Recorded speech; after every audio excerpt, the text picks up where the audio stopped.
Welcome to X-Files Podcast, a podcast about breakups, broken hearts, and moving on. I'm Janice Formicella, a breakup coach passionate about supporting others to heal from their breakups, overcome loneliness, love being single, and see the end of a relationship as the beginning of a magical new chapter in life. I am here each week to share with you the tools that I have learned through my own painful breakups, through hitting rock bottom more than once, and through working with people all around the world to heal their broken hearts. If you are looking for hope and strength to move on from your breakup and resources to enjoy your new single life, you are in the right place, and I've got your back.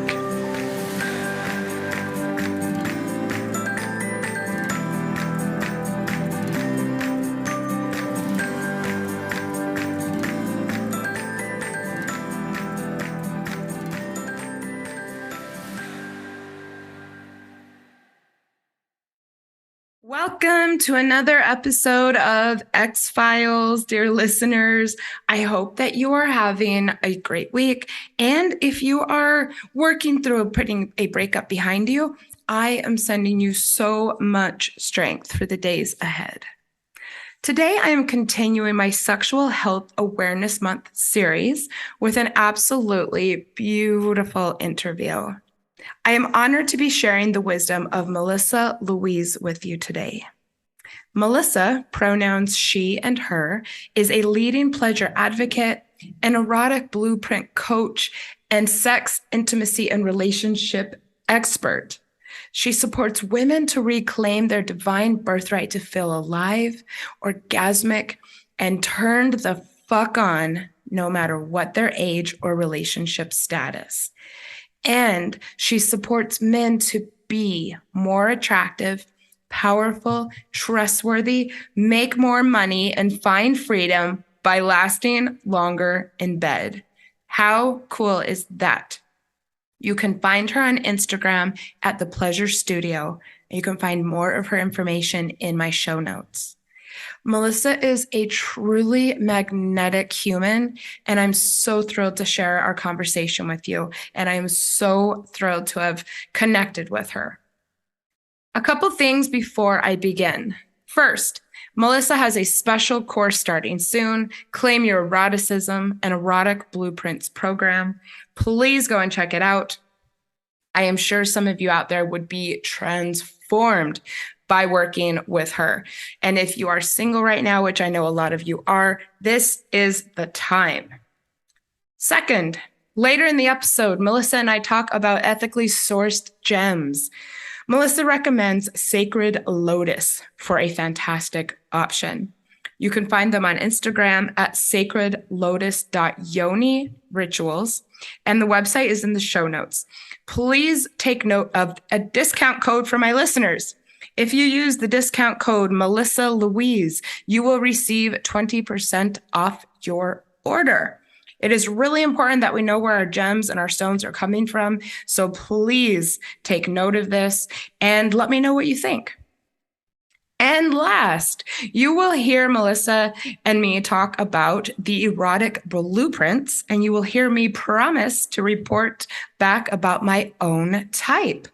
Although I expected I was a shapeshifter, which you will hear Melissa describe, I'm in fact a sensual type. I look forward to learning more about using this information to have an even more joyous sexual experience. And with that, on to the show. Hi, Melissa. How are you feeling this afternoon? Oh my goodness, I am so well. I'm so well. Thank you. Welcome to X-Files. I've been looking forward to sharing you with my audience. I definitely felt a connection with you when we met on 50 Shades of Bullshit about a month ago. My friend Christine's show, who's also a co-host of the show. So that was really neat. And our discussion was way too short. I also know that. I mean, we were just starting to get not even through the tip of the iceberg on some of this when we had to stop because her show is a different format. So I was glad that we could come back and dive deeper into one of my favorite topics. So thank you so much for making the time. Yeah, so my pleasure. And with my work, we always go deeper. Yeah, I know. I was thinking in my mind, come on, Janice, think of a double entendre really quick. So I love it. Well, and that is the perfect way to start this out. As I was telling you, I record a little intro, but I really thought it would be a shame to not hear directly from you about what is a pleasure advocate and what do you see as your role as a pleasure advocate? My role is the queen. No, I can relate. That's my role. Excuse me, Dom Queen. I love it. No. I call myself a pleasure advocate because I'm a sex and intimacy coach, erotic blueprint coach, relationship coach, and it all comes down to our human biology that our pleasure is fucking important. Sorry, I didn't ask. I'm a bit of a sailor. It's an 18 and over show. We are marked explicit. Thank you for asking, but totally go for it. Nothing's off limits.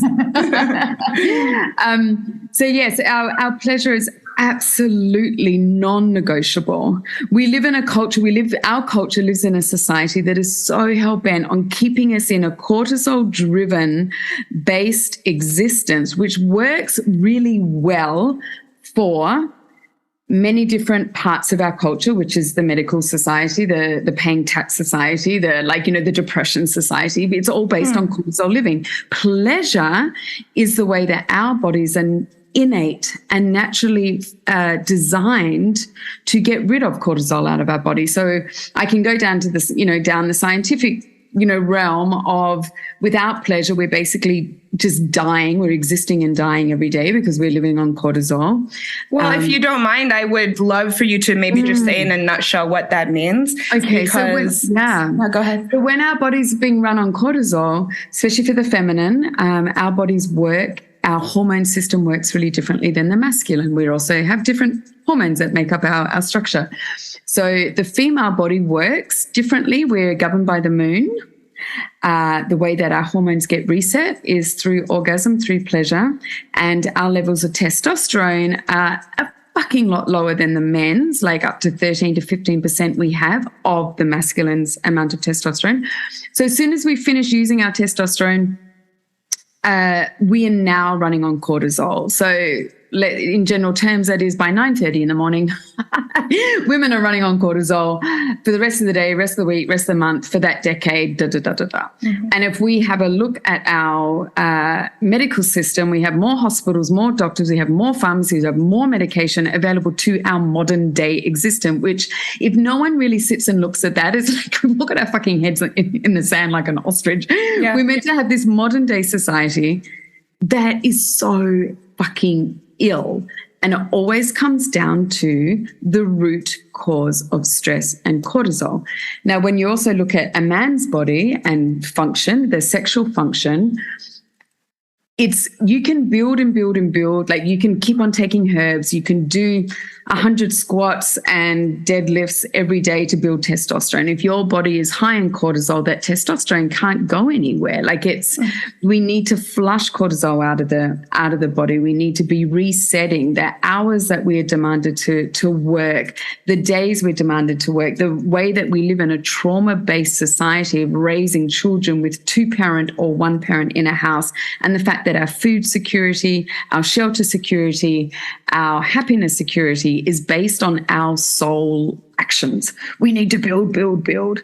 We are community-based human. That's our existence is from community-based. We are erotic beings. We are birthed into a human body, which is an erotic being. The basis of that is erotic being, which means pleasure is at the core.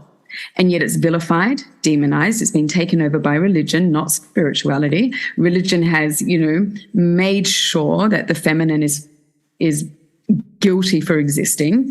And we can, I mean, this is a 3-hour discussion around all of this. Well, you know what? It doesn't have to be our only episode, but you're doing great. And this is so fascinating. And yeah, you're right. This encompasses your life's work, right? So there is a lot to share. Be a pleasure advocate is actually the advocate of our health, our wealth, and our well-being. And when I say wealth, yes, that does include what we have in existence currently, which is currency, money, yet the wealth of our relationships, the wealth of our rest, the wealth of our living conditions, the wealth of our community is all centered around pleasure. Thank you so much. I am someone who talks a lot about leading a desire-led life, and I think that you really, embody that. And I think for you to advocate for someone else's pleasure does also take them advocating for themselves, which is something that came up when we first met. And that was this question around something that you and I understand, but that not a lot of people do, which is, what does it mean to be responsible for our own pleasure, both as a single person who's not necessarily involving somebody else, but also as somebody who is having partnered sex, still being responsible for their own pleasure? What does that mean to you, I guess, in layman's terms? I love this question. Our own pleasure, our own happiness, our own orgasmic existence is not indicative of another. When it is indicative of another, when we're handing our responsibility over to someone else, we're leaving our happiness up to someone else's desire, someone else's stress level, someone else's ability to be available, which means you just handed your life over to someone else. We are raised that way, especially as the feminine, like our body's there for a man's pleasure. I mean, the way I was raised in the Christian culture is that. You're also too, if you're dating and being single and you go on a date and you start, getting intimate with someone, there are over 8 billion people on the planet.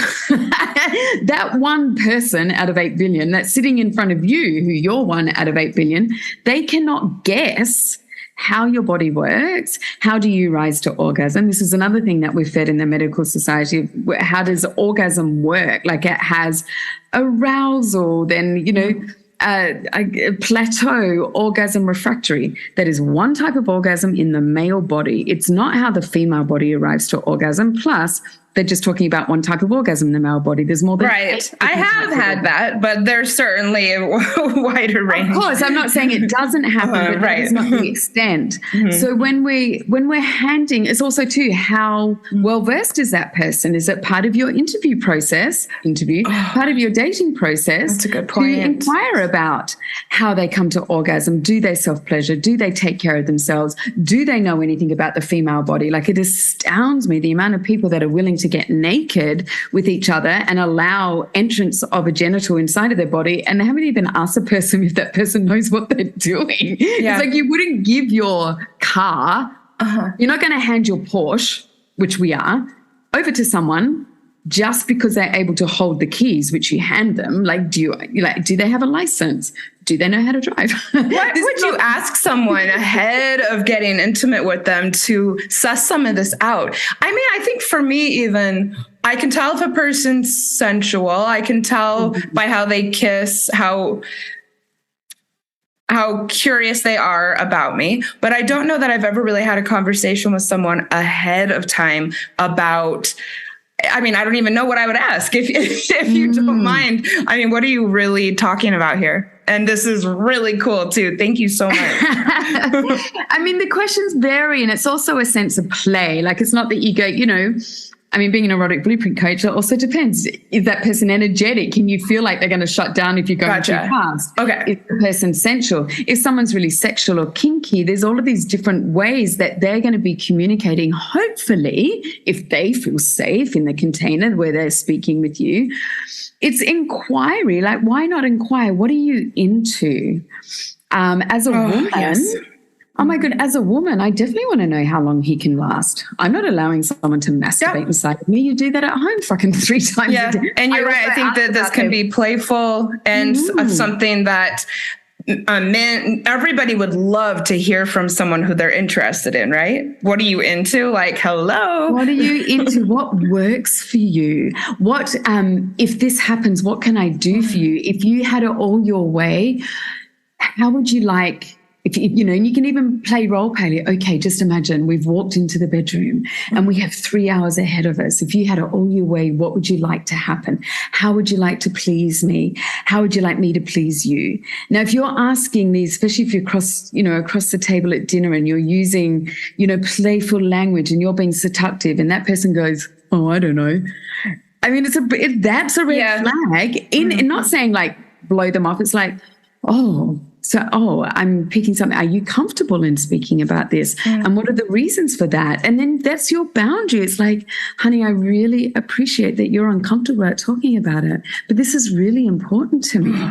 Yeah. I have someone that I'm seriously going to ask that 3-hour question to. Like today, I am not joking. I love that.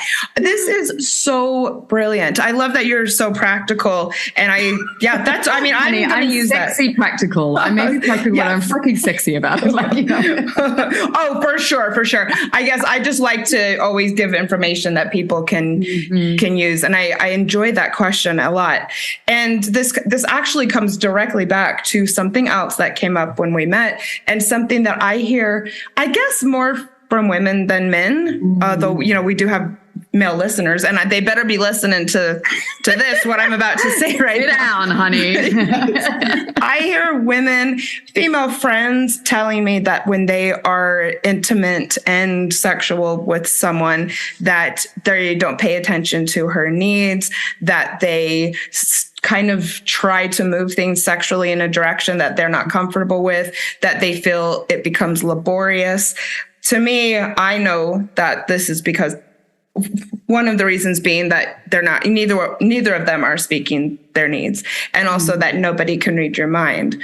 But what would you say to someone who feels that sexual chemistry and compatibility is about your partner intuiting what you want in bed?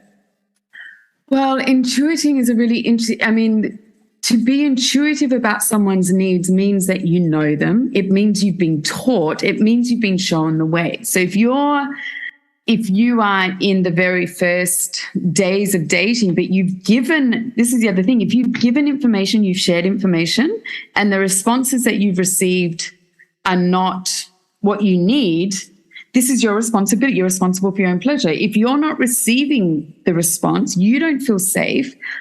We can get into neuroscience of what happens in the female brain if she doesn't feel safe. And safety is, you haven't heard me. Safety is, okay, I didn't realize that was going to happen so quickly. But you're not saying anything about it.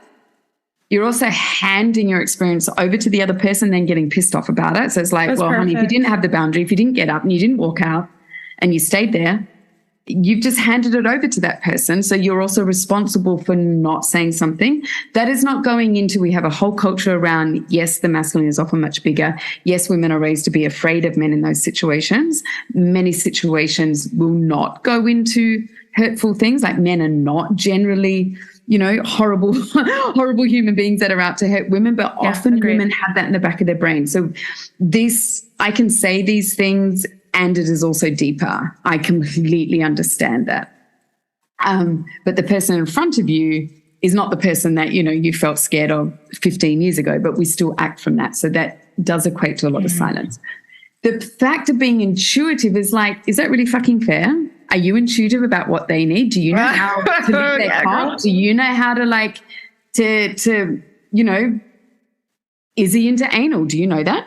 You didn't ask, but you ask? He's not, but you didn't ask, but you expect him to know what to do with your pussy. It's kind of like, to me, it's a cop-out. I'm going to get really honest. It's a bit of a cop-out, Well, it makes me sad when I get the question or when I hear about these stories. Yeah. And how unfair. This is also, oh my God, I'm the biggest advocate for men. I know it sounds like at the moment, but what are men geared to do? They're geared to solve problems. So if you're laying there and you're not communicating and you're not giving him everything he needs so he can win, you're now a problem to solve. So he's just going to go for what he's known, which worked 10 years ago, 5 years ago. No one's complained because I probably faked it or didn't say anything, but that's all he knows. And that's an opportunity to give him the ability and the chance to really step into his masculine. I love it. I've never thought of it like that. We inspire, the feminine inspires the masculine to rise. And I tell you what, any woman, all of us women know when a man rises in his masculinity, when he takes care of the container, when we have given him everything he needs to know so that he can win with you, he will fucking go to the ends of the earth to do that. Yeah. We inspire the masculine to rise. The masculine feels the world through the feminine. If we're not giving them anything to truly feel, and I don't mean like you don't get, oh, well, I'm going to get pissed off because he didn't. Then what he feels is rejection. What he feels is he's not winning. Or sucking it up and saying thanks and then talking shit about it to your friend the next day. About it. And also that's going to show up as trauma for him. That's going to show up as shutdown for him. How can he trust any woman when every woman he meets is staying fucking silent? And now you're pissed off with him. Yeah, all of the other 15 women he's been with in the last 2 years haven't said anything either. So he's now approaching you and being in a situation with you just as all of the others have been. So it's like, what comes first, the chicken or the egg? No one's ever been able to answer that. And we can't answer the correct answer for the masculine and feminine either. We just need to do our part. It is so beautiful. And I am learning so much from you. This excites me when this happens with a guest. Ooh, food for thought. So I love that. And a lot of this starts with knowing what you want, which starts with one of my and our favorite topics, self-pleasure. A lot of the listeners out there are single and may or may not be having casual sex, but regardless, they're outside of relationship. So why is being single a good time to just explore pleasures for pleasure's sake, and also either for the first time or a revival of the pleasures of masturbation? It's even getting back to that part of like your pleasure is your own responsibility. If you are someone that hasn't really experienced your own body in the depth of orgasm and you haven't experienced it on your own, then trying to show someone, we're not talking about teaching, you show your invitation to the other needs to be cultivated. There's also, why are we waiting before someone validates that we're lovable enough because they think it, that we then have pleasure? I mean, we're also raised in a culture, it's like you can only receive the accolades of success as long as you're in a relationship. And we're part of this huge revolution that's going, that doesn't work. Yeah, that's dogmatic. And why do I need to miss out? So our own self-pleasure is around dopamine. It's around our health. A woman, I mean, look, if we're going to speak straight to women, it gets rid of belly fat. So why are you waiting to be in a relationship? Oh, yeah, I didn't know that. Can we pause the show, please? That's right. Oh, I haven't got my exercise today. When people say, do you work out? I'm like, yeah, on my back. Awesome. I mean, that actually makes sense now that I'm thinking about it. For sure, that makes sense. Oh, cool. It's also the cortisol, because a lot of the belly that women have has to do with lack of sleep. Cortisol, I didn't know that. Cortisol because of lack of sleep. So the dopamine and the oxytocin flushes that out.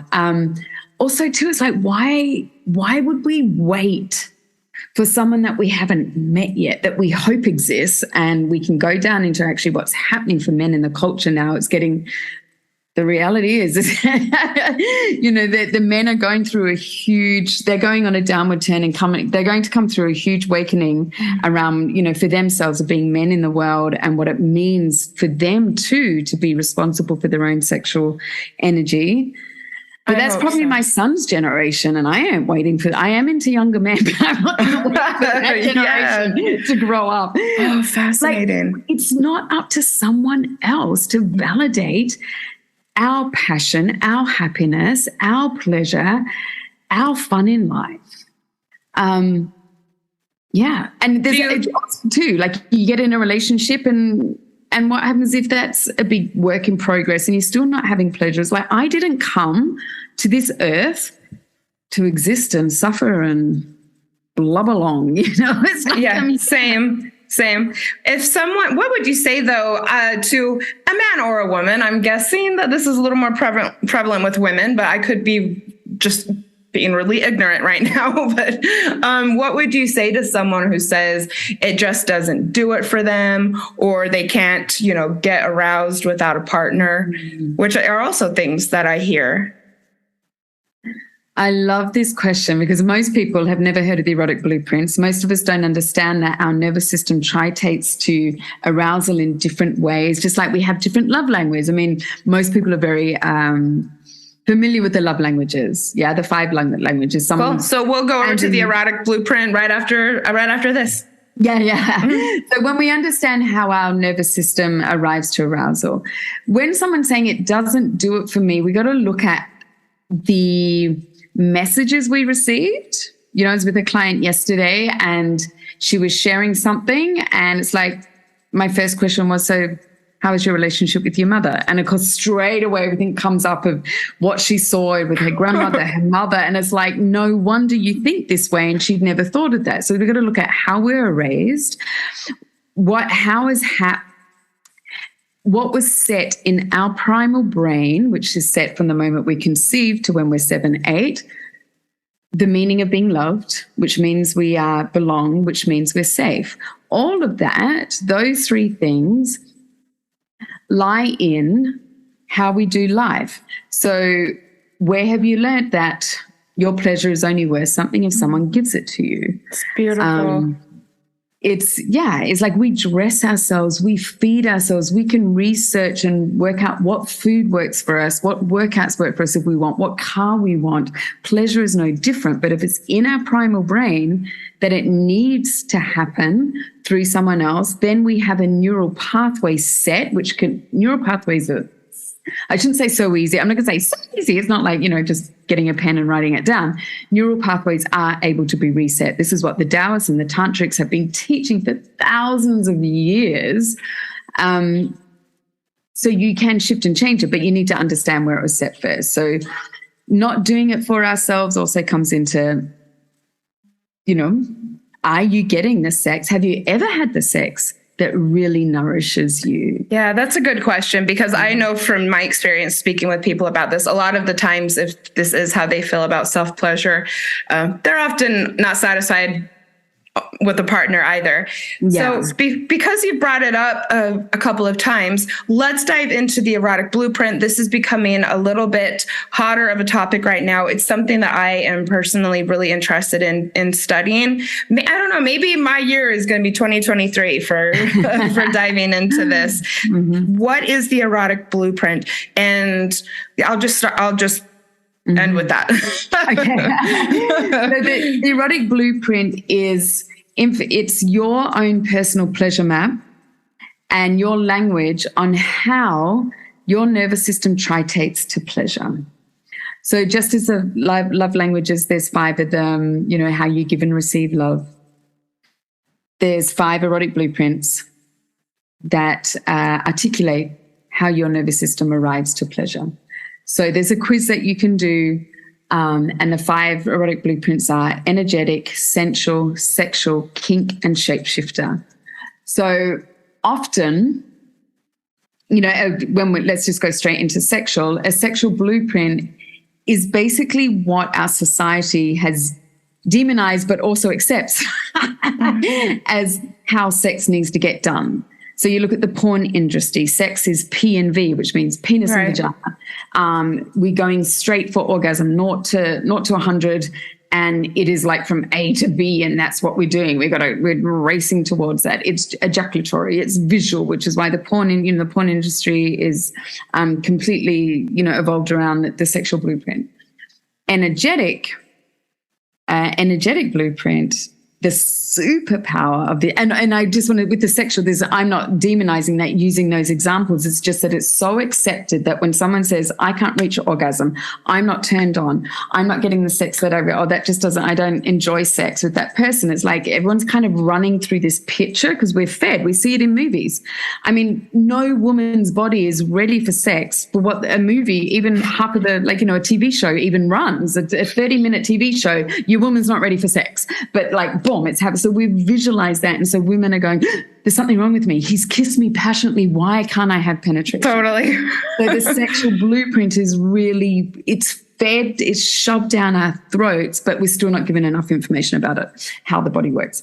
Energetic. The energetic superpower is, oh my God, I'm a shapeshifter, so I move through it all. So I'm going to say I for all of them. The energetic has orgasms just across the room from their lover if they're breathing really deeply and there's a really deep penetrative eye gaze and there's been foreplay beforehand in like wording and text message and suggestion. Like they can combust in orgasm and squirt all over the floor at a dinner party while that person is on the other side of the room. Breath work, when we look at medicine circles, when we look at Tantra, the tantric realm is often, a lot of people believe that Tantra is just all energetic. It's not. You know, Tantra is a lot deeper and wider than that. Yeah. But many people view Tantra, people dressed in white, eye gazing, like all of this safety. And you know, two people that are really highly energetic can sit and eye gaze and freaking combust into orgasmic bliss for the next 5 hours, for the next 3 weeks. You know, it's like, that is a superpower. The shadow of an energetic is often about, you know, someone who is energetic, but not understanding that they're in shutdown because boundaries are being crossed. They're receiving touch too early. They're like, you know, even hugs from partners, hugs from friends, but people are too close to them because the nervous system of an energetic will often need like, okay, let me just breathe. You're in the house. Let me just breathe and, you know, acclimate to that and come closer. You know, going straight into being touched and having their breast touched when they actually need to connect first and they need to breathe and there needs to be silence. And energetic sometimes too for wording is like if someone's a sexual in that full power, boom, boom, boom, they'll be talking really fast and the energetic's like, but then they're in their head going, something's wrong with me. That's my partner. And then they ended up with a numb, like we have numb vaginas and men with I've worked with men that say, I've got erectile dysfunction.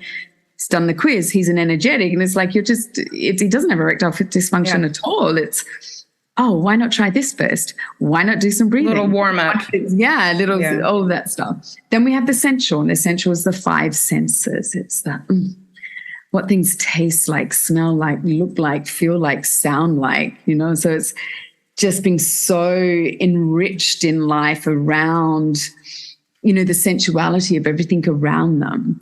The sensual needs to really come down into the body. Like there's a quiz that the shadow of the sensual is if something's off, that it's like, oh my God, like you're making love with someone and they're essential and you've got a playlist going on and then the song changes. A sexual is not going to hear it. A kink might not hear it either if they're in a scene, but essential's like, and, you know, the cock might get soft or the vagina's like, and she'll jump off and go, oh my God, I've got to change the song. And the person's like, okay, fuck are you going? The essential is like, oh my God, that is off. I can't relax. They walk into the house and the partner's like, oh my God, I can't wait. You know, I'm so glad that you're home. Let's sit down and have a conversation. And the sensual's like, oh my God, there's dishes in the sink. I can't sit and be present with you until I've washed the dishes or until you've done the dishes. It's like their environment screams at them. Yeah. So it's like they've got to come into the body. And the kink. Look at me. You can't see it, Lisa, but I'm like stroking my hair. This is a fun one. Yes. And to me, it's a really important one to bring into our culture and society because up until it's either late 80s or the late 90s, any person that admitted that they were kinky in the US at least, I don't know if it was in Europe and in Australia, probably, especially in Australia, but they could be admitted into mental hospitals like it was a mental instability. Okay. Yet the kink blueprint has the most mentally stable people involved because it's around conversations, setup, boundaries and consent is the pillar of the kink blueprint of kink play. This is one thing, and, you know, I think we talked about it on 50 Shades of Bullshit. The one thing that is so frustrating for me and is kind of frightening in a way, the amount of people on dating sites going, I'm a bull, I'm a dom looking for my sub. You don't go out and look for your sub. You get. Oh, this is a really good point. And just so you know, I'm actually recording an episode with a friend next week called Let's Get Kinky. So definitely know, listeners, that we will be following this discussion up with some more specifics. But thank you for mentioning that, because I have seen that a lot as well. And also had people just full on approach me like, I'm a dom and you seem like you'd be a really good sub. At what point? From a photo? No, there's been no conversation. Totally. I mean, the thing, next time someone asks you that, go, awesome, can you please send me your 200 question questionnaire so I can let you know what type of sub I am? And if they go, it's like, yeah, you have no idea how to be a dom. A dom is chosen. What are they doing to elicit your trust? A dom is fully trusted. Why? Because they have proven it, he or she. You know, it's a state of proving. It's a state of cultivating trust. They are showing you that they can be trusted, and there's going to, you know, this can happen in one session. If you're going to a dom, say you have, you're going to hire someone for a dom session, you don't just walk in and yam, you've got the ball gag in the mouth or anything like that. That's such a good point. It's also about a lot more than any physical, you know, toys or equipment. Kinks, same as energetics. There's psychological kink, there's physical kink. Many kink scenes are done fully clothed, done across countries. You can be kinky and have a sub or a dom that lives in another country, and you are playing out these scenes, playing out these containers that you have created together through boundaries and consent. So kink is, and also what is kink? Kink is anything that's not normal to you. So the kink blueprint is endless. There is no end, because what is kinky for you is may not be kinky to someone else. You know, I've worked with a Mormon couple years ago in Costa Rica. They left the sect. They wanted a life change. So they brought their 5 kids down to Costa Rica. And for them, kinky sex was in the middle of the day when the kids are at school on a couch. Like the amount of, well, first of all, fear for him, but she was so excited. And we worked with him about, like, you know, what he needed to feel, you know, he had to place in his boundaries what he needed so he could give that to her, so he felt safe. So once he knew that he had his container of safety, you know, they were having sex in the middle of the day and walking around the house with no clothes on. You know, they knew that the kids are not going to come home for a certain time. So, you know, all of those things. Don't come to me at 2 p.m. when the kids are coming home at 3. Come to me, all of that stuff. And that's conversation. Yep. And that is boundaries and consent. So that was really kinky for them, and that was really beautiful and incredible for them to be shifting into that. Yet someone else is like, no, I want to be rope tied. Yeah, I'm ready for the ropes and the whips and the I know, yeah, and send me to the rafter. You know, so we now need to find a place that's got a strong rafter, and what do I need for aftercare? That's the other thing. It's like, you know, what's in place for aftercare? When I use the safe word, when I use a safe word, I want you to do these things. When you've got someone in a dating site going, I'm a dom, and it's like, you're not asking me what my safe word is, and you're already telling me that, you know, you think we're going to be good together. It's like, no. Or what type of dom you are. Yeah, I'm so glad you're being specific, because kink is so mysterious for so many people. And it's one reason for Sexual Health Awareness Month that I'm doing an entire episode on it. And then the last being shapeshifter, correct? Shapeshifter. So my teacher fully believes that, and she's the one that created all of this 8-9 years ago, Jaya. Oh, cool. Okay. That we are born, or because we're erotic beings, we're actually, our innate nature is a shapeshifter. We do move through all of that, but the shapeshifter goes through all of them, which also means the shapeshifter has the shadow of all of them. So because the shapeshifter's able, like whoever their sexual partner is, whoever they're being intimate with, however that person is showing up, the shapeshifter is like, oh, I can do that. Of course I can. Yes, I'm comfortable being energetic. I'm comfortable doing eye gazing. Oh, I'm comfortable being blindfolded and having chocolate poured all over me and licked off, by 3 men. I'm very comfortable with that. By 3 men specifically. Yes. So you can see where my fantasies are coming from. And also too, it's like the quick fuck. It's like, like if there's an erotic space and oh my God, I'm coming to your office right now, meet me in the bathroom. A shapeshifter can go through all of that. What that means is they are always tritating to what their partner needs often. Yeah, it's about what their partner needs, more so than them having their needs met because they're able to. So that is the shadow. But the shapeshifter is like so much fun. I suspect that I am, and it was a fail on my part not to do the quiz ahead of time. But listeners, I will take it and let you know either in my introduction or here, and I'll let you know as well, Melissa. Yes, do. Thank you so much for explaining that. I find it fascinating, and I think that it's probably applicable to a lot of people. So I like to bring it back at least once during an episode, back to breakups and people who are struggling to get over their breakup. So what would you say, or do you at all think that masturbation, self-pleasure, learning to live a desire-led life, how can that help people in the healing process after a breakup?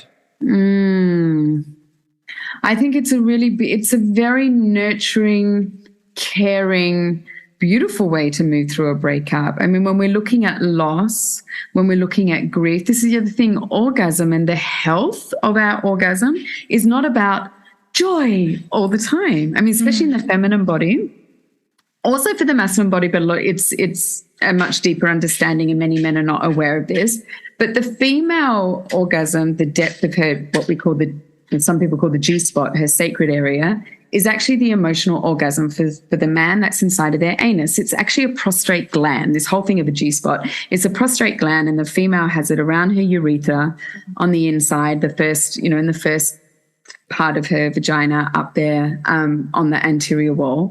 The same bit, exactly the same tissue, exactly the same type of shape is on the inside of the anus for the man, and that's his emotional orgasm. And they work in the same way, which is, there's no refractory. It's like it goes up and down, it goes wide, it goes, you can cry, you can get angry, you can feel frustration. And if we shy away from that, oh my God, I think I'm going to cry, so you close down, you're not moving past that. You're actually staying stuck.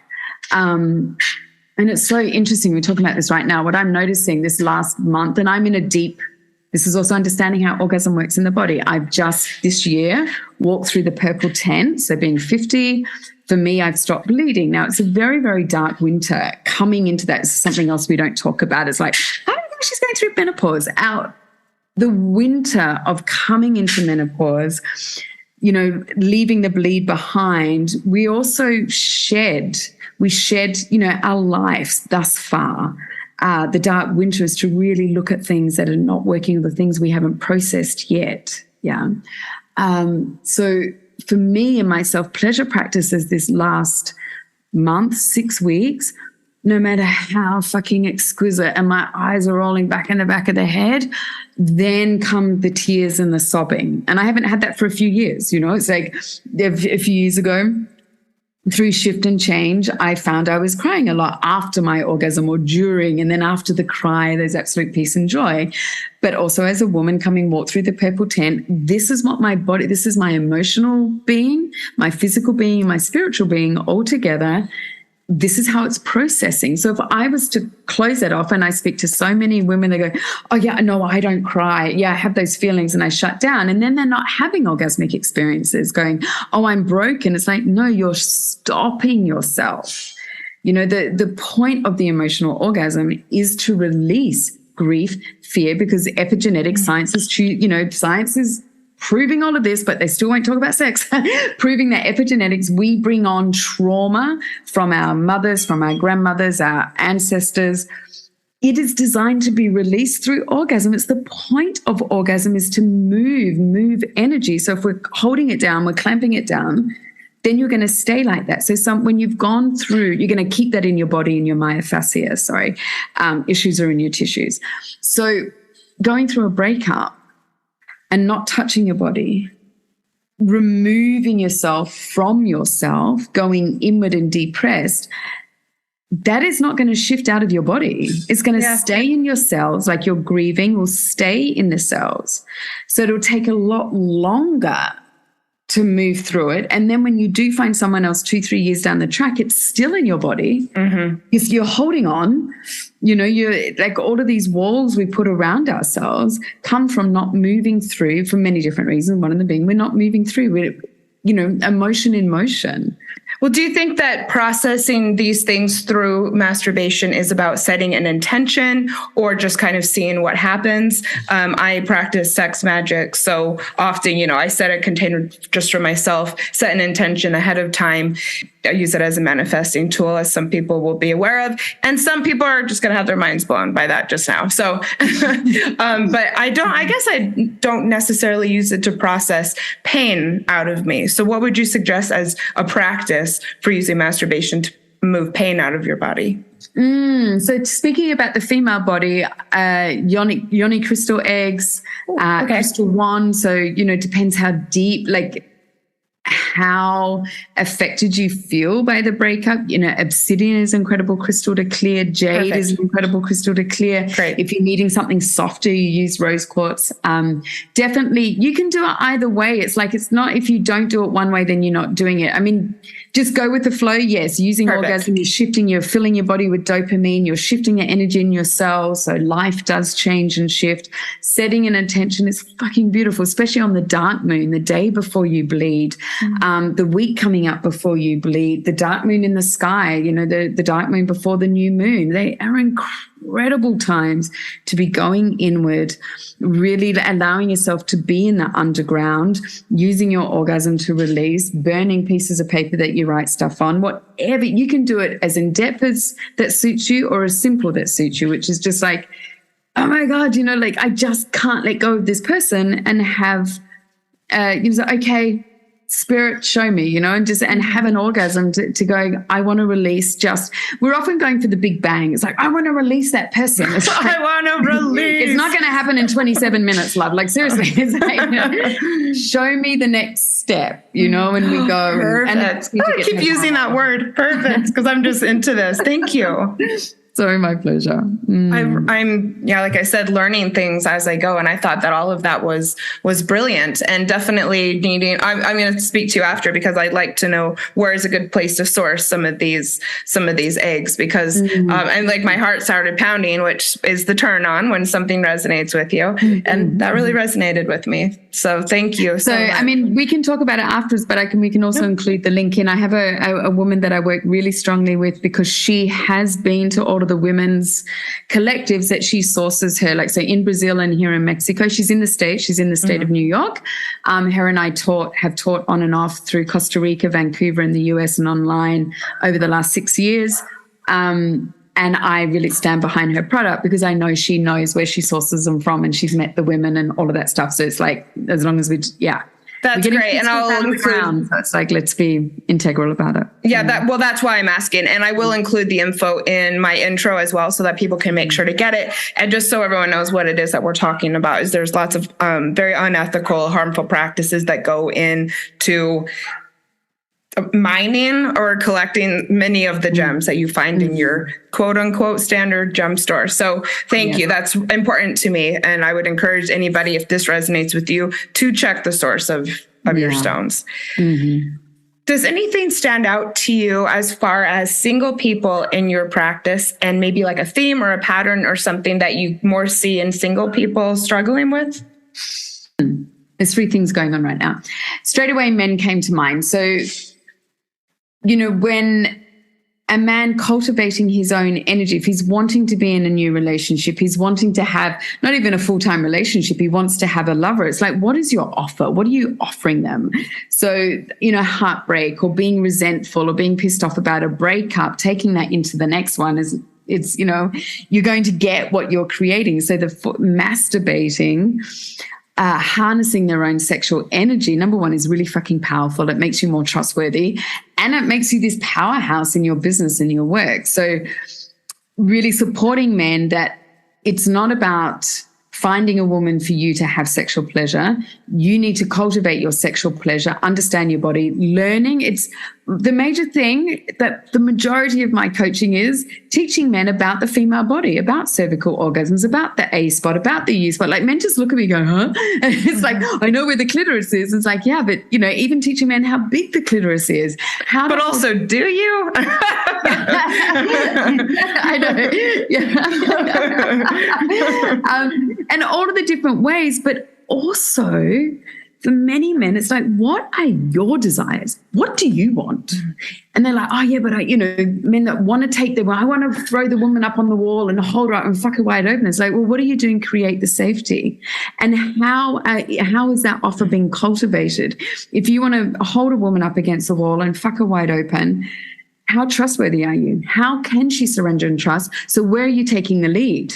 If you're going to take her out for dinner and expect her to pay half, but then you want to take the lead in the bedroom, it's like, buddy, that doesn't fucking work. If you're not going to pick her up, you're not going to send a car, she's got to meet you. You haven't even inquired what type of food she eats, but you want to fuck her and you want her to surrender to you and open her legs and be so open towards you. You've done, it's letting men understand what taking the lead means. I never have a man going, I'm not doing it. They're like, tell me more, because they're not often shared this in general media and general family conversation. So it's really supporting them to cultivate that in themselves, with their friendships even, and in their workplace and their mission, so that their whole system, spiritual, physical, mental system, has something that a woman's just like she's like dribbling, going, who are you? And for them to be really empowered to cultivate that themselves.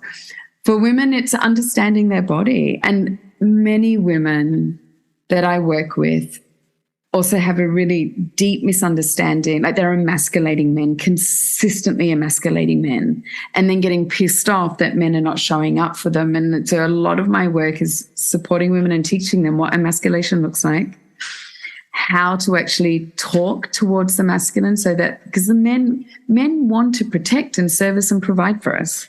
That is their innate nature. And yet we're always cutting it off. You just have to watch the majority of family dynamics everywhere, how our mother and our aunties and grandmothers treat our grandfathers, fathers, brothers, how boys are raised differently to women, all of this stuff, all of the snide remarks are the consistent. We create what we receive at the end of the day, but we're not taught the language of the masculine, because they are completely opposite to us. And how do we elicit that? So many women are like, oh my God, I just want a man to show up and know what he's doing.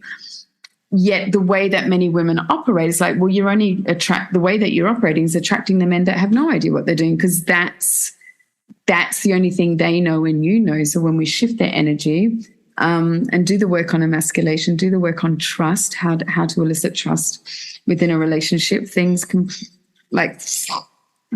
yes, I agree. And I do think some of it does, sometimes start from people's first interactions with each other, the first date.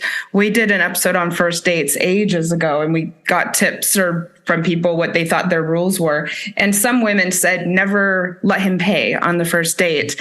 And I'm like, well, if he wants to step into that, and on the very first date, you're going to cut that off.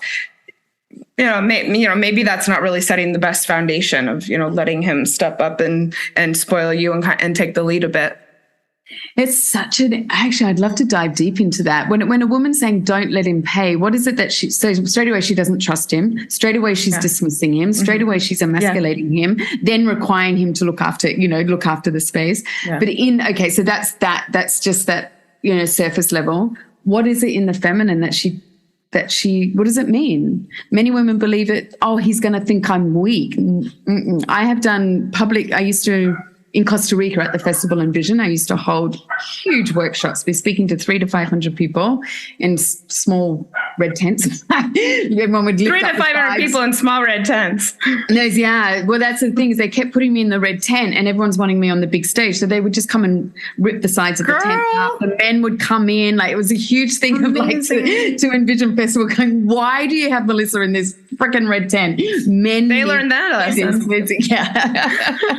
Took them a few years. They finally put me on a stage. Well, you can't be contained. That's obvious. I cannot be contained. And I tell you what, the public will not allow it. But the one festival I'd done 2 workshops. I had spoken already twice. And by the third one, it was just insane. I actually switched up my talk because I could just feel whatever, because people were stopping me all the time asking these questions. So I did this. I asked this question to all of these women. There was men in the audience. You know, what did it mean to them to surrender, to let go, to let the man open the door, to allow the man to pay rent, dinner, whatever it is? All of them, Canadians, Americans, all put up their hand going, I've lost my power. It means I'm not powerful. It means he won't respect me. It means that he will think less of me. And it went on and on and on. And I could feel the men, all of their eyes are widening. And so then I went, okay, I would love to see a show of hands of men that are willing to come up on stage, a group of men. So about 15 men, 13 to 15 men came up, ranging from 17 years of age to 50, 52 years of age. Yeah, they all came up. So you've got 21-year-olds, 28-year-olds, 30, 40, all of the decades, yeah, to a 17-year-old. Every single man just stood there going, you have no idea, women. None of that is going on. The 17-year-old said, if a woman says yes to me, are you serious? I'm going to protect that. I want to make sure she has the best. And he's 17. You can see there was not a dry eye in the tent. All of these men are just leaning in going, what has happened that you think that? And one man said, how could you think that we think you're weak? My mother fucking birthed me out of her vagina. No man's ever going to do that. He goes, there's no, you know, like he was just like. I mean, do you think that some women today, we've gotten to the point where maybe women think that's what a man wants to hear? Is that we might not want them to step up or let them step up because they'll think we're weak? Or do you think women really think that? We've been, ever since the feminist movement, fucking amazing because we get recognized for our work. What it's also done is it's made us compete. We've been demanded to be in masculine energy to have a seat at the table. So women are running around in masculine energy, which means we're in competition to the masculine. Being in competition to the masculine does not create intimacy. It does not create eroticism or polarity. So then we also have an epidemic. Everyone's talking about the orgasm gap, and they keep blaming men, the orgasm gap, because women are running around in masculine energy and don't even know their own bodies. They won't surrender. They want to be in control. They want to take over in this power play with a man they're trying to have sex with. Yeah. It's like the boardroom and the bedroom are 2 completely different arenas. And if you're going to treat it the same, you're not going to have no woman's going to get to cervical orgasm by being in control. Most women will not have G-spot orgasms either. I keep saying that because everyone knows it by that name, but it's not that. The prostate gland, the sacred area orgasm. Some women can, like it depends where it's positioned. Also, how is their, erotic blueprint, all of that stuff. You can have it on one night stands, definitely. But receiving deep penetrative orgasm in the way that our body's made to surrender into orgasm, if you're in constant masculine energy, constant control, you're running around in competition, like you can even see it it's that thing. It's like the man goes to pay and you go, no, I can do that. Competition. Now you're a mate. Because what do 2 guys do at a bar? Let me pay. No, I'm going to pay. Like the father of my child, Jesus Christ, all I could ever see is him and men were going like this. And I would just walk out and go, you guys fucking sort it out. I'm going to sit outside of the restaurant because these guys, they have to one up on each other. So then that's the moment. And if you watch what happens to the chest of a man, the nuance of how he sits back and then he's not so present in the conversation, the moment you've come in and he fucking knows. Yes, I know exactly what you're talking about. Physically a little smaller. Yeah. Now he's smaller. And then you're pissed off because he won't throw you around the room. You have not elicited one bit of trust from him that you're going to allow him to do that. And women also, this thing about men don't have these hard shells around them. A woman can cut a man down to size within 3 words, and then she'll kind of boast about it. But she can fucking cut a man in half. She can cut his testicles off with just 3 words, 2 words, just a look, a dismissal of allowing him to provide. When I say provide, I'm not talking always about housing, but just provide leadership, and then we're pissed off. I'm so underfat. I love it. I appreciate that you're just putting it into these terms, because I think this is something that a lot of people struggle to conceptualize. And so I really love that you're so unapologetic about it as well. I'm a big fan for, if a man asks you out, then I think, let him step up. And I think it sets a good foundation to, see how he approaches paying the bill. So I wanted to get into something that I saw on your Instagram a couple weeks ago. I help people overcome loneliness and also get used to spending time alone as a portal for self-discovery, increasing confidence, all sorts of things that long-term help to create healthier, happier, more sustainable relationships with yourself and others. So if you don't mind, I would like to read something from your Instagram. Everybody, please, please, please go follow the Pleasure Studios. She's great. She's powerful. So you were talking about mistakes I see couples make. Okay. Yeah. And you said men not spending enough time alone. By this, I don't just mean, quote, hanging out with others. Time alone is exactly that. Silence. Yes, in meditation, in deep contemplation, but also out in nature. Or being focused on something that just involves you and not work. Alone time matters. Every single day, every single week, every single month. Make a commitment to go away on your own for a weekend in nature, in a cabin, on a lake, just somewhere away from distraction and your relationship.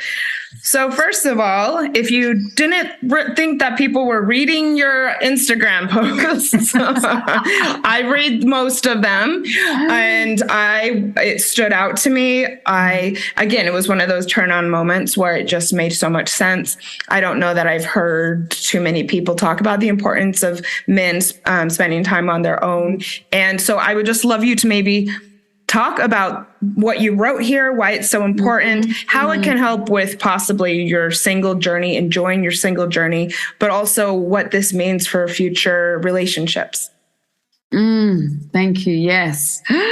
Oh, there's so many parts. First of all, in a relationship, what's missing is the missing. You are 2 separate people cultivating a third entity. A relationship is not one. Finding the one. Can we just get rid of that toxic belief? I'm going to find the one, become one, find my better half. You are not half a thing that needs to find its other half like a jigsaw puzzle. And also, too, what's the attraction? When we get attracted towards someone, they are this whole entity that we're attracted to. If we become one and we enmesh ourselves, we lose all of that. So what's missing is the missing. So even with women, to go and hang out with your girlfriends, do your own thing, like spending, I'm an advocate. Like the first thing I ask couples that I work with is, how many dinners a week do you have together? They're like, oh, every night. And I'm like, okay, that's going to change. How many breakfasts do you have? Every morning. I'm like, oh my God, do you guys ever do anything? I'm like joking. Yeah. So when it comes to men, so we're not cultivating, this is for eroticism. If you just want to exist and feel consistently safe and just, you need the same thing all the time, then we're not concerned about creating eroticism and having a good sex life, That doesn't create eroticism. The men spending alone time apart from the relationship, it's actually necessary just the way that their hormones work. It's a really incredible way to cultivate testosterone. For a man to move forward deeply in his life, he needs that silence that he cultivates on his own without all the noise. So he knows decisions to make, to move forward. What is the best decision for him and his family? What's the best decision for him in his work? I mean, we're so dopamine overloaded, especially, and men now, this is the other thing, in the last 50 years, the whole, the way that men experience their bodies and experience blood flow, everything has changed because men are not designed to sit. We see it, we keep shoving 5-year-old boys into school. Their nervous system's not actually ready till they're 7 to actually slow down and sit. So that's a whole nother gamut of what we do with men. But men need to also move and be in silence to cultivate their polarity. The masculine polarity is silence, witness, strength, the depth. Whoever holds the deeper breath is holding the masculine polarity. So if you're not cultivating that in yourself, you can't bring it to the relationship. There's also a whole thing around oxytocin, like men tap out with oxytocin. So this is often too, when you have a look at relationships and the man's kind of like, he's going, oh God, there's nothing exciting. He's just not excited about anything because he's just got tapped out with oxytocin ages ago, hasn't rebuilt it, consistently doing the same thing with you and then going to work, that he's not rebuilding and not resetting his hormones. And the reason when you're reading it, I don't know if you noticed, there was that second part about going out to nature, going away for the weekend. Like, oh my God, women, you're in a restaurant, you're in anywhere, a supermarket. The man walks in with his work boots on and he's been on his own and he's even hunted maybe there's like whatever he's done, like whether you believe in hunting or not, whether you're a vegan or not, a man that walks in that has been on his own and he's been out in nature, you're fucking gushing, you're on your knees, you want him, as opposed to the guy that spent no time on it. Like, we just know it builds polarity. There's nothing sexier than a man that's in his fucking breath. He's like, I'm going away for the weekend, babe, you better be, like, he texts you on the way, drive down from the mountain, you haven't seen him for 3 days, he's been on his own, he texts you going, I'm 3 hours away, make sure you're at bed with nothing on. You're like, oh yeah. I'm wondering, it occurred to me for the first time that maybe this is why so many women and men find bikers and men who ride motorcycles so attractive, is because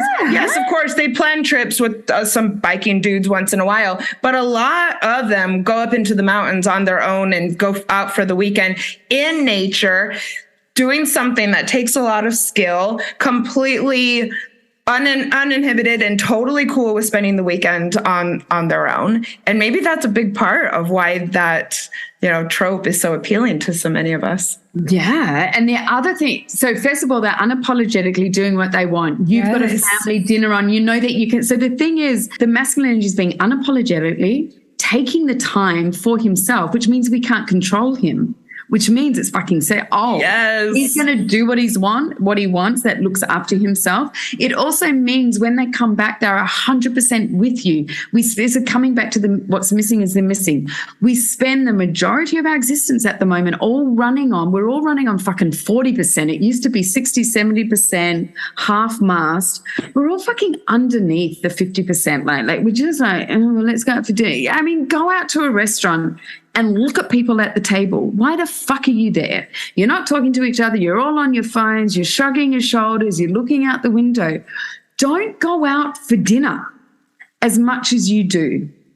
Go on your own, read a book, go out into nature and do one dinner a week and make that one dinner fucking 100%. Yeah. Leave the panties at home and make it count. Start telling her, it's like, babe, here's the location of the restaurant. This is the dress I want you to wear, and you have undies on, you're going to be punished. Yes, I approve. You know a bike is going to say that to you, which is why yeah. I love how you just very easily came up with that. I love it. You know what, my friend, and I actually want to share a bit of a giggle. I have this beautiful man in my life on and off, and we've come back into connection. And one of my major questions to him on this weekend was, because everything's so fucking amazing, so sexual and gorgeous and erotic. But I'm like, there's one more question I need to ask him. And I said, so do you ride motorbikes? Oh my God. Oh, fuck yeah, babe. And I went, because was that the right answer? I went, Oh my God. So yeah, it's a yes. Sorry to ask the question. I just said yes. Like whatever you want to ask, no on. Like that is the clinker. Mm-hmm. Yeah, thank you. That was revelatory for me. Melissa, I think we should do this again. Totally not kidding. I want to learn more from you. I want to keep in touch, keep collaborating, like I said, keep learning from you. Is there any last thing that you would say to someone who's trying to put their breakup behind you or behind them? I hope it's okay to put you on the spot, but if you'd have maybe one last thing to say to someone, and then I'll begrudgingly let you go. Someone who's trying to put their breakup behind them. My most simple practice is the attitude of gratitude. Yeah. Everything takes as long as it takes. But when we're sitting looking at what we don't have, what we're missing, all we're doing is create. I mean, Dr. Joe Dispenza talks about this all the time. Whatever we're concentrating on, Tantra talks about where we place our attention, that grows. The attitude of gratitude is so fucking powerful. Now, I'm someone who's come through full-on drug addiction, full-on like losing my house, I've lived in a van, my son and I've lived like what I've walked through the fire. Like I don't just say these things like, oh yeah, you should do this. I remember for 3 years, my gratitude list was basically the same. But when I wrote it, because you wake up, what do you do? You wake up thinking about it. You wake up like, just writing the gratitude. I was grateful for my king size bed. I left this relationship and I was able to take incredible furniture. I lived in a warehouse illegally, all of this stuff. You have been through it. What I had inside of the warehouse was this stuff that I was so grateful for. If my son woke up and reached over and hugged me, I'm like, oh my God, I had a pair of arms around me this morning, like the touch of that skin. The more that you write, you sit in that every moment that you sit, even if it's for 3 minutes, you sit in 3 minutes. The next day it's 5 minutes. The next day it's 7 minutes. You expand this attitude of gratitude and you start to take notice, because where you place attention, that will expand, that will grow.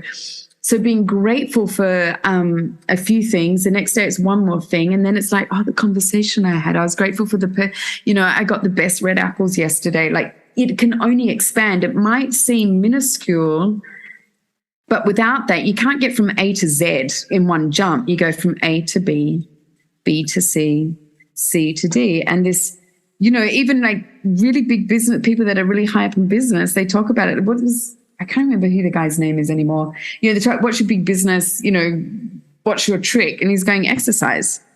He's going, okay. It's like if you're looking after yourself and you're really happy about it, then you're going to also take that into every meeting that you've got. Like it's not this strategy. It's like, who are you? And Joe Dispenza talks about this with energy and matter in the cells. So having that attitude of gratitude, being grateful for this, falling in love with your future. It's like, oh, God, 3 weeks ago, I had 3 things on my list. Now I've got 20. It's like, oh, my future's looking bright. Falling in love with that, walking into what you actually really love about your life means you will get more of that. And it takes what it takes. It's also not using this freaking whip that we have on ourselves. I should be over it. It's like, well, really? Shoulda, woulda, coulda. Yeah. Have you been shit on today? But just taking care of this moment, taking care of the next moment, really looking around, like setting up your bedroom to a place that you really enjoy, cleaning up your kitchen. It's all of the small things to begin with, that then create more. And start doing things that are different. You want a different result, you need to do something different. You can't just keep on existing in the same way, expecting things to change. Like that's actually a form of insanity. Yes. It's like, I won't go down that track, but anyway. Well, I can't wait for our next connection. I thought that those were wonderful, wonderful tips. Have an attitude of gratitude. And if you're really finding yourself stuck in your heartbreak after your breakup, it's time to switch things up again. It's time to try something new.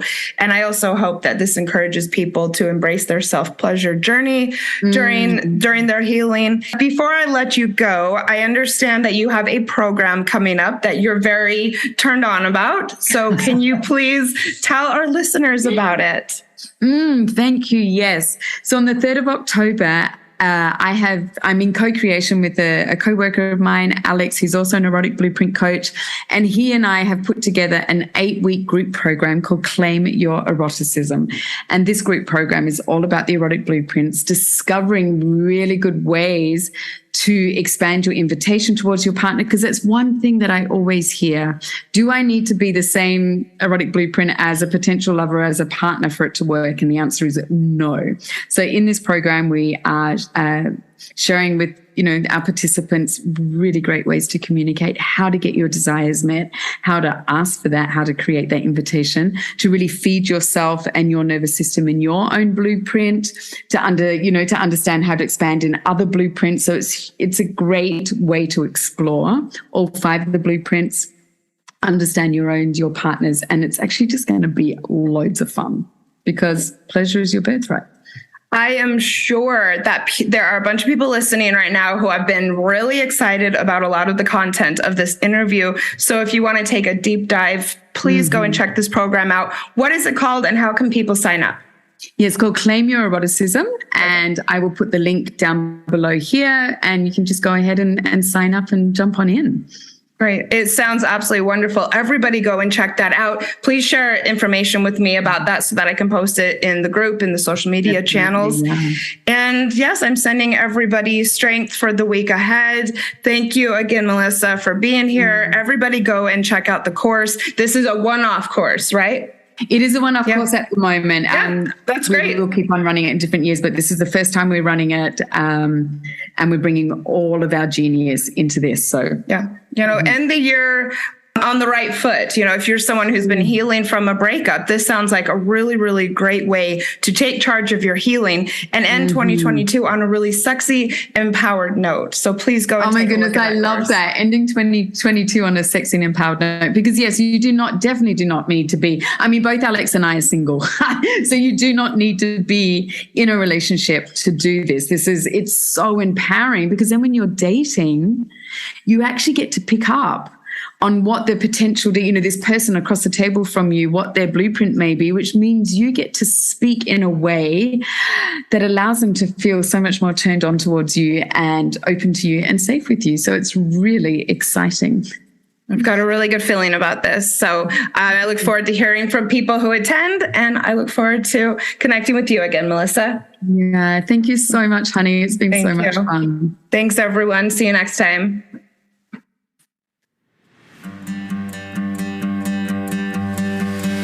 Thank you for listening to X-Files podcast. I sincerely hope that you found today's episode inspirational or useful. I would love to support you on your healing journey.